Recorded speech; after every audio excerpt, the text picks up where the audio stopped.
since the dawn of man. It has been the innate desire and responsibility to pass evolved knowledge from one generation to the next. From the earliest cave drawings to Egyptian hieroglyphics, from hidden scrolls and leather-bound books to microchips, never has a generation passed where leaders of the era did not set out on the quest to teach their students of tomorrow. Enter the new millennium. Here, right now, many of today's top minds from all walks of life share what they have learned to create an abundant life filled with wealth, inspiration, success, and happiness, so that you may apply these powerful teachings. From government leaders to athletes, from motivators to movie stars, this is the chance of our lifetime to gain practical insights from one of the most dynamic, inspirational, and diverse group of modern-day heroes. And now they wish to share their strategies with you so that you too can learn it, live it, and pass it on. Welcome. This is where your journey begins. And where are we? Well, we're at a bank, but we're at a bank like no other. Let me explain. While it has vaults, they're not filled with diamonds and platinum and gold. Now, these vaults contain items much more valuable. Rather than things, they contain ideas.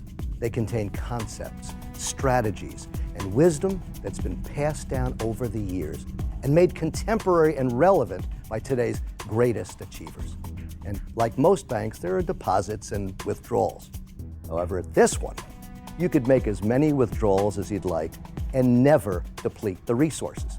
In fact, oddly enough, the more withdrawals you make, the more deposits seem to come in. Now, many people therefore call this bank the Bank of Sustainable Abundance. The vaults, these vaults that you're going to see here, are categorized into 4 areas: wealth, inspiration, success, and happiness. Why these concepts? Why these categories?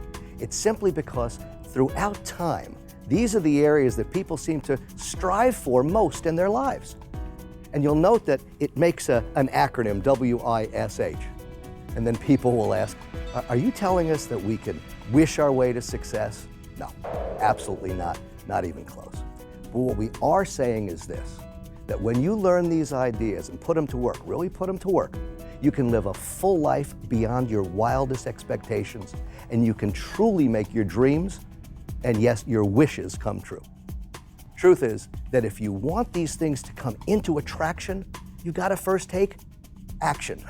So I'm gonna ask that you keep your eye out for the common component here in all of the vaults, and that's called mentoring. Yeah, mentoring.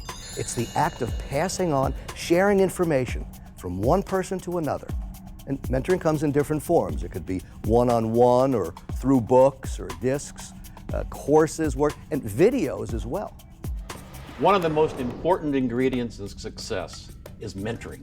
Mentorship is really important to me because of the mentor I had. I played basketball at UCLA. I was on the first 2 NCAA championships there under the legendary coach, John Wooden. John Wooden went on to have that great run where he won 10 championships in 12 years. You got something you want to do in a big way, find somebody who's been highly successful at what you want to do. Sit down with them. Ask them, how did you do what you accomplished? They'll tell you. You follow it, you can make it happen too. If you want something in life, then align with someone who's getting the results that you want. Seek them out, do your homework, call them up, get persistent, change your approach. Do whatever it takes to find an outstanding mentor. If you want to have mega success, you've got to have a mentor. I'm in a university and I'm in an audience that just wows me with Buckminster Fuller, and I just saw the guy who took over Einstein stuff. Albert Einstein was Bucky's mentor, Bucky was my mentor, and I saw his radial arcs of his auric energy. That afternoon I went to work for him, spent the next 7 years traveling the world with him. He was the finest mentor there was because he called himself a teacher. That's all he was a teacher. All 180 guys like myself that played for him, we were taught by the finest. The easiest way to become an expert at something is find a mentor. Empower yourself with people that are better than you. Search for leaders, search for eagles, search for the people that you want to have as your mentor.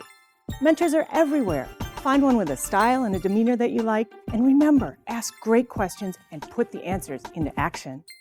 When one is willing, when one is available to be taught, to be receptive, the teacher appears.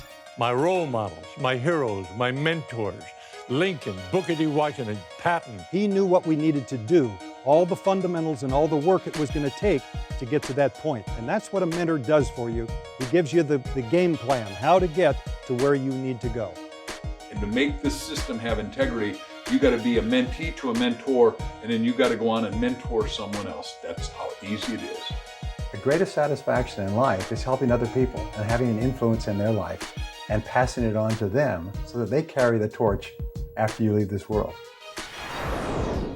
In just a moment, I'll press that button, which is going to spin the combination, relax the locks, and open the vaults. There you'll be introduced to your mentors who share with you on video and in their own words some of their contributions to this bank of wisdom. And when they do, they challenge you to the following. First, learn it. Take this information in. Ideas are going to spring forth like you're drinking from a fire hose. It's going to come fast and furious, and that's what you want. Next, live it. Put these ideas to work and really live a big life. And then, like the mentors you're about to meet, pass it on. Let's enter the first vault, wealth.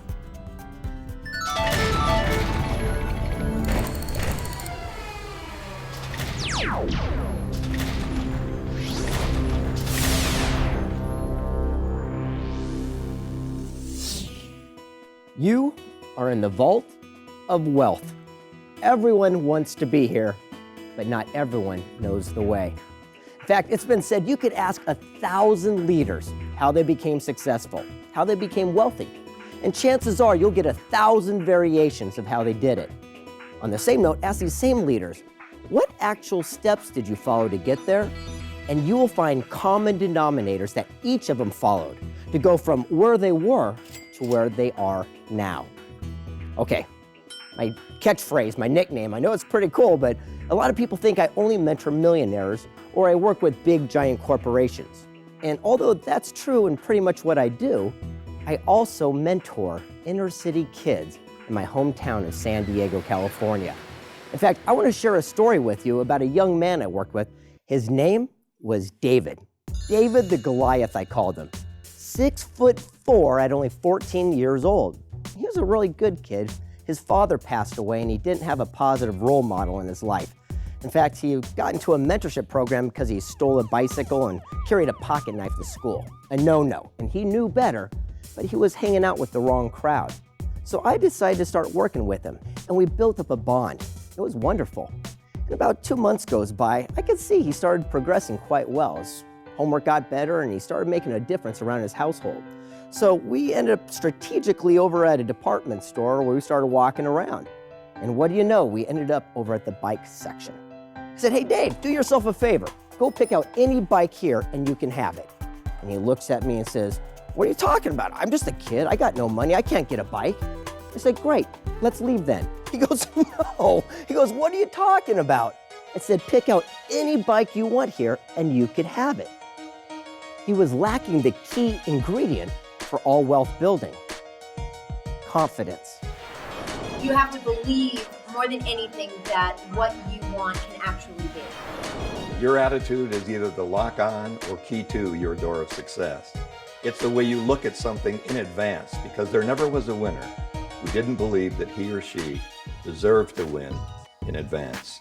A high level of confidence is not something that everyone is just born with. I know I wasn't. So, and I need a high level of confidence for the work that I do. How you choose to see yourself is how you'll see life, because there is power in confidence and self-image. Become confident by the thoughts that you think, the words that you speak. You're going to succeed in direct proportion to your confidence factor toward what you're doing. If you're willing to take the steps necessary to get confident in what you want to do, you can be highly successful yourself. Confidence means I am confident that I will do whatever it takes to make my dream come true. If you don't have positive input, where do you expect it to come from? Start saying in every way, every day, I'm doing better and better, happier and happier, healthier and healthier. I'm alive. I'm alert. I feel great. Let's try that right now. I'm alive. I'm alert. I feel great with conviction and feeling. I'm alive. I'm alert. I feel great. Say it over and over, and the more you say it, the more you begin to feel it, the more you begin to feel it, the more you begin to act it. You talk to most people in life, they want to change something outside of them. They want to change their career, their relationship, or they have other challenges in their life. But the real distinction is that when you change, your environment automatically changes. We need to attract. We influence by attracting. It's not what we do to other people, it's what we do to ourselves. We transform ourselves into the type of people other people want to follow. And life is a professional sport, not an amateur sport. Start playing it like a professional and you'll receive the results that professionals get. Don't let someone's opinion of you become your reality. Learn to live beyond the good opinions of others. Live your dream, live your wish, because you can make it happen. Confidence, confidence. What we'll need is confidence. Life is tremendous and it makes good sense when you face each day with confidence. Then once he got that out of the way, I said, go ahead, pick out a bike. He said, okay, and he started riding each one up and down the halls like crazy. 30 minutes goes by and he walks over like a game show host and goes, ta-da! I go, what's that? He goes, this is the bike I want. I said, fantastic, then that bike is yours. He goes, I don't get it. How could I possibly get this bike? I says, well, now you have a clear visualization. You touched it, you felt it. That's called a goal. And the easiest way to hit a goal is to give yourself a goal to hit. He goes, well, that makes sense. He goes, but what could I do to actually achieve this? And I said, let me ask you, what can you do? He said, I could walk dogs, I could mow lawns, I could wash windows. And I go, what do you know? It's amazing how we can come up with a great idea once we have a reason why. And what you just created was called a plan. So he took action with that plan. And he created these flyers and he put them all around town. He ended up getting more jobs he could handle. Every time I pick him up, I'd say, where do you want to go? Movies, arcade? Back to the store. And he paid down on that bike. Wouldn't you know it? Less than 2 months goes by. We're walking out of that store, and he's pushing that bike by his side. You've never seen someone with an expression on his face like that before. Smiles from ear to ear. I go, I don't get it. How in the world did you do it that fast? He says, I just implemented what you taught me about duplication. I go, what are you talking about? I know I've given you a lot of lessons, but what do you mean? He says it was like this. I was getting paid $10 a yard to mow their lawn. He goes, the other kids in the neighborhood started getting jealous. They were sitting on the curb watching me make all the money. I go, yeah, but what did you do? He goes, I hired them for $5 each to do the work for me. The next thing you know, he had an entire crew of people mowing lawns in the neighborhood, and he was just supervising. He tells me he even got a t-shirt with a magic marker and wrote Boss Man across the chest. He was incredible, and I was pushing it. I go, man, you little rascal, that's a great, great story. And we're pushing it out and loading it into the back of the trunk.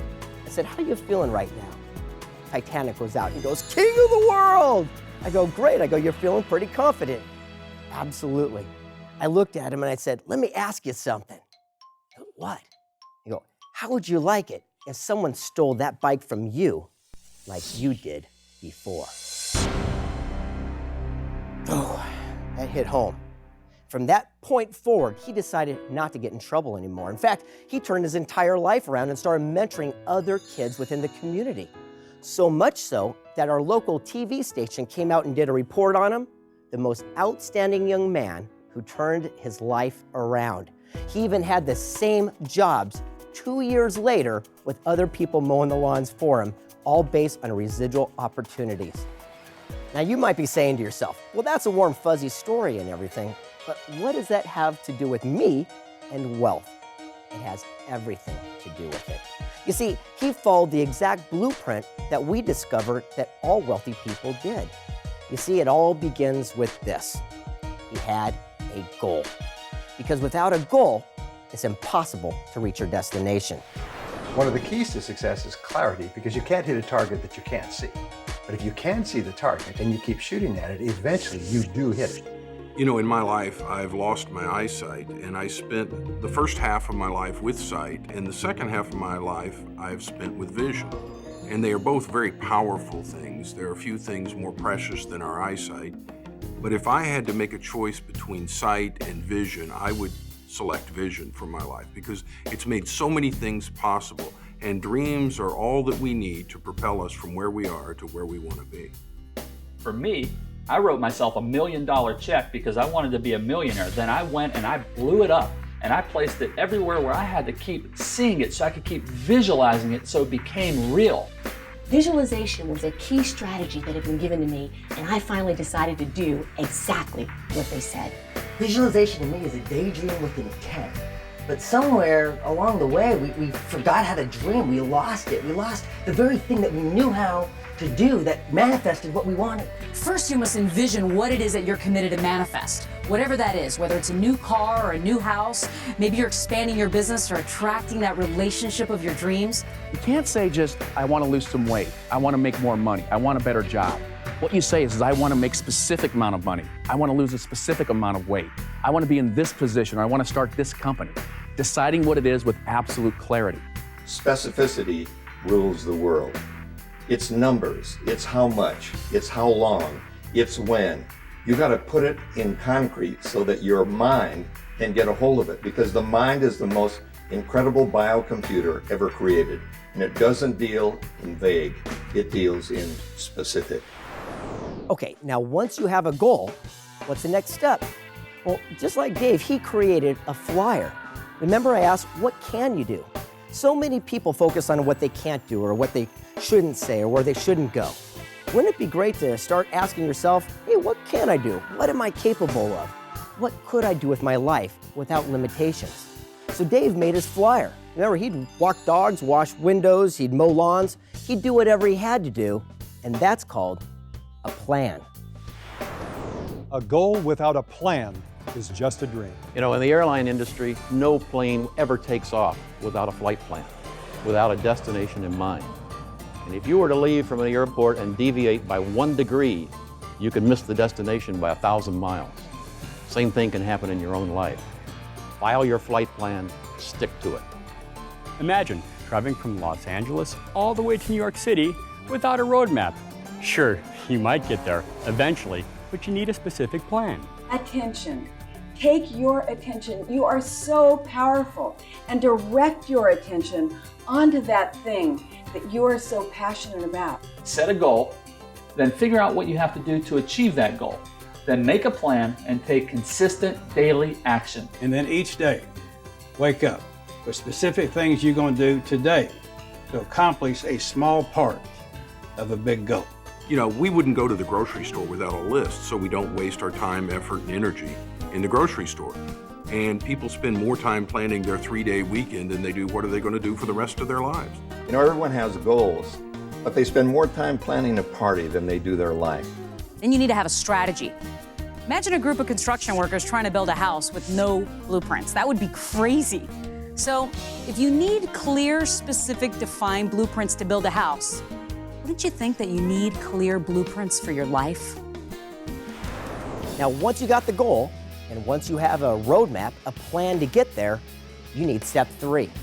And step 3 is my favorite part, because David did something special. He did something, and that's called action. There's absolutely no substitute for massive action. I know this. Successful people understand that there's a law of attraction, but it's the action behind the attraction that makes the wish come true. You gotta think it, you gotta feel it, then you gotta do it. The law of compensation works this way. There's got to be action, attraction that gives you traction. What happens is you decide to take the action, and the universe has the belief imprinted that you're really believing a thing, so you're going to achieve a thing. And then what happens by the law of attraction, you attract it right into your very beingness and essence. We all have fears. We all have insecurities. But if you're going to accomplish something, you got to take action. Let me say something. If it scares you, do it for sure. Don't disqualify yourself because of your fear. Make your visionary bigger than your fear. You're scared, I'm scared. Heck, we're all scared. The difference between successful people and those that aren't is that successful people do it anyway. Success is a choice, not a chance. And whatever you choose to believe, you make real. For example, in physical fitness, people ask me, how do you get fit? And I say, do 1 push-up a day. Just 1. Now that sounds crazy, but you'd be surprised how 1 small action done consistently has a way of expanding on its own. Just set a penny aside each day. It starts the habit. The habit is the most important thing. And every single one of us knows people who we think might be smarter than we are, but they're not doing as well in life. And what we have found, specifically in helping people build their businesses, is it's the people who take consistent action towards their goal that achieve the most success. It's not the smartest ones, it's the ones who do what they need to do every single day. If we could make you a little bit less smart, it'd be a lot easier for you to just take actions. When someone successful tells you what to do, just do what they tell you to do. Quit thinking about it so much. Get out of your head and get into life. Take some action now. Okay, so now David's got it going. I mean, everything seems to be going his way because he's following through. But how did he get that bike so much faster? He did something. It's very important, and a lot of people miss this key ingredient towards wealth building. See, a lot of people leave their job and they go over to start their own business. They want to become an entrepreneur and they become their own boss. The only problem with that is you still got a boss. Whether it's someone else or it's you, you're still working for somebody. What Dave did was smart. He leveraged himself so he could do twice as much, twice as fast, and have twice the results. It's all about duplication. We only have 24 hours in a day. When we can duplicate ourselves, we can accomplish so many more things with the same amount of time. The power of duplication is you get to get out of the way. Wouldn't you like to have all the income, but you're not part of the picture? You still get paid for doing the things you did because you helped other people become empowered. We didn't want a mega best-selling book. We wanted a mega best-selling book series. Jack and I got together, figured out what we were doing as a system, which means save yourself time, energy, and money. Then we did the system so well, we had other co-authors to help do books. Now we've got 147 books, and we're en route to 220 books very quickly. I was about to give a speech somewhere, and they asked me to talk about my income. And as I was preparing for it, I realized I do not have one single source of income where I'm the only person who makes money. One of the best things you can do to create flow into your life and create wealth is to partner with other people. Then you make money, they make money. And once we started selling, we sold a few to get the momentum going. We sold them from seminars, so we multiplied ourselves instead of 1-on-1, 1-on-10, 1-on-200, 1-on-2,000, 1-on-20,000. And then we got other authors to do that. Then we got to do it on media, and we got to do it in a multiplicity of different ways. So we've now duplicated ourselves, so there's 144 million books. Wealthy people understand the power of duplication. It's working smarter, not harder. 2 years go by, and Channel 10, remember they came out and did a segment on him, the most outstanding kid who turned his life around? He still had those same positions he started years earlier, and he still had the young people working those positions. You know what the best part is? No matter what Dave was doing, he was still getting paid by their efforts, and that's called residual. Residual income to me is like planting a seed once, but eating the fruit for the rest of your life. Why do you want residual income? Because think about it for a second. Wouldn't you like to do something one time and do it right so you can get paid for the rest of your life? Most people go through life doing what they have to do just to make that check every week. That's not what it's about. You want to get multiple streams of residual income, so you have the choice. Kind of interesting, one day I woke up to realize that I was living in a welfare mindset. What's a welfare mindset? Paycheck to paycheck to paycheck. Even though I own my own company, I was president of my own company, I'm like going, you know, I've got to keep doing what I'm doing or I don't get paid. I said that I was going to save 10% of everything that I made, and with every job, I was going to buy myself a really cool present. And then as time goes on, my savings is growing, that 10%. I then took that and invested it and continued to buy myself presents. And now I've got money that goes into savings, goes into my investments, it starts coming back around, and I get really cool presents. You need to have passive income so that you can have freedom to do whatever it is that you love passionately. Simply put, residual income is doing something once and then getting paid for it over and over again. And then I realized that there was another way to live life, and that was the wealth mindset. What's the difference? It's called residual income and leverage of time, energy, effort, people, and money. And what happens is it'll go out as wave propagation and it'll come back to you as sustainable, perpetual, residual income, which is the best kind of income there is. And the final puzzle piece in this vault of wealth comes down to this final principle. I love this. You see, Dave understood something. Sure, he wanted that bike, he wanted that goal, but he surrounded himself with other people and helped them. You see, the other young men and women in the neighborhood, they were mowing the lawns for the $5, and they were working for their goal, their bicycles, their dreams. So at the end of the day, it comes down to this. To get what you want, help others get what they want first. Greg, that was beautiful. That's what it's all about. Could you give us an example of that in real life? Yes, actually, let me tell you a little story about someone that I surround myself with. His name was Jack. He's one of my greatest mentors I've ever had in my life. And I'm sure you know him. Do you know Jack? If you don't, then you don't know Jack. I'm Jack. You see, like a lot of leaders, I started my own business and I was having a tough time. And across the hall, I shared this business park with these people I called the grumpy old men. I wasn't that grumpy. But the leader of this group, he was a special man. I love this guy. And I figured he really was important because he did something that was incredible. He was president of something called The Distinguished Flying Cross Society. That's right. If you ever flew a mission in the war and you did some heroic deed, you got this award of honor. An honor it truly was. And the person who held it all together, his name was Jack. And one day I went across the hall, I said, Jack, I got a question for you. I'm having a tough time in business and I want to see if you could help me. And he looks at me and says, yeah, young man, come back tomorrow at 1 o'clock. I'm going to take you out to lunch and I'm going to teach you how to become a self-made multimillionaire. I go, what? And he goes, come back tomorrow, I'll explain. Fine. I started leaving. You know me. I come back 2 minutes later, I go, Jack, I got to know, what were you, president?